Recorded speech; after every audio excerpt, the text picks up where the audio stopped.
오늘의 사회 이슈를 홍희연 기자가 종합해드립니다. 오늘의 이슈 포커스입니다. 박근혜 전 대통령이 구치소 검찰 조사에서도 국정농단 혐의를 모두 부인하고 있는 가운데 차기 정부의 특별 사면을 노리고 있을 거란 분석이 나왔습니다. 차기 정권을 누가 잡더라도 국민 대통합은 중요한 국정과제가 될 가능성이 큰 만큼 박 전 대통령에 대한 사면을 고려할 수밖에 없다는 계산이 깔린 겁니다. 실제로 각 당의 대선 후보들은 박 전 대통령에 대한 사면을 놓고 논쟁을 벌이며 이해득실을 따지는 모양새를 보이고 있습니다. 하지만 박 전 대통령의 사면이 단기간에 이루어지긴 어려워 보입니다. 사면을 받기 위해선 항소를 포기해 형이 확정돼야 하는데 이럴 경우 유죄를 인정하는 것이 되기 때문에 박 전 대통령으로서는 쉽게 선택하기 어려운 부분입니다. 이에 대해 법조계 관계자는 최소 1년이나 많게는 몇 년은 형을 살아야 사면이 가능하지 않겠냐고 전망했습니다. 더불어민주당 문재인 대선 후보와 국민의당 안철수 대선 후보가 양강 구도를 형성하는 과정에서 서로를 향한 검증 공세를 퍼붓고 있습니다. 전문가들은 대선이 임박할수록 유력 후보들 사이의 네거티브 공방이 더욱 거세질 것으로 전망했습니다.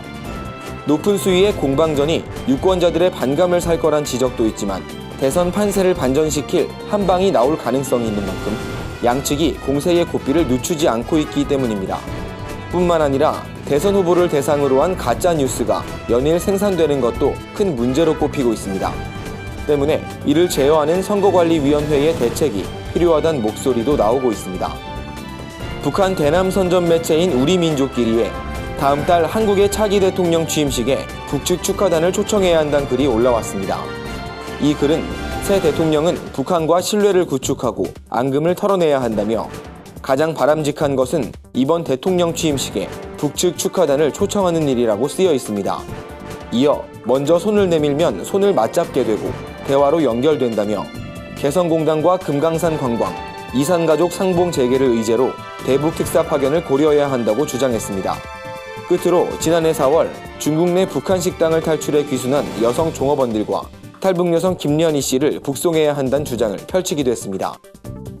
AI 여파로 계란 한 판 가격이 7,000원대를 유지하고 있는 가운데 정상가로 돌아오는데 꽤 오랜 시간이 걸릴 거란 관측이 나왔습니다. 낮 기온이 20도를 웃돌면서 AI가 잦아들고 있지만 작년 11월 중순 이후 5개월간 이어진 살처분 탓에 산란용 병아리 공급 시스템이 아직 복원되지 않고 있기 때문입니다. 축산당국은 알에서 부화한 병아리가 성장해 계란을 생산하기 위해선 최소 21주가 걸린다며 가격 안정화는 이르면 연말, 늦으면 내년 초에나 가능할 것이라고 말했습니다. 삼성전자의 전략 스마트폰 갤럭시 S8이 열풍을 일으키면서 이동통신 시장이 들썩이고 있습니다. 정식 출시 전인데도 일부 유통점에선 수십만 원의 불법 보조금까지 등장해 시장 혼란이 우려됩니다. 실제로 예약 판매가 시작된 7일을 전후해 20-30만 원대 페이백 보조금이 나왔습니다. 개통 이후 현금 지급을 약속하며 고객 유치 경쟁에 나선 겁니다. 한 통신사는 제휴카드와 인터넷 등을 함께 판매하며 총 43만 원의 보조금을 제시하기도 했습니다. 이는 방송통신위원회가 정한 적정 보조금 30만 원 선을 웃도는 수준입니다. 방통위 관계자는 예약 판매 전후로 시장 모니터링을 강화하고 있다며 시장 안정과 원활한 개통 작업을 위해 대응 방안을 논의할 계획이라고 말했습니다. 구티비 뉴스 홍우연입니다.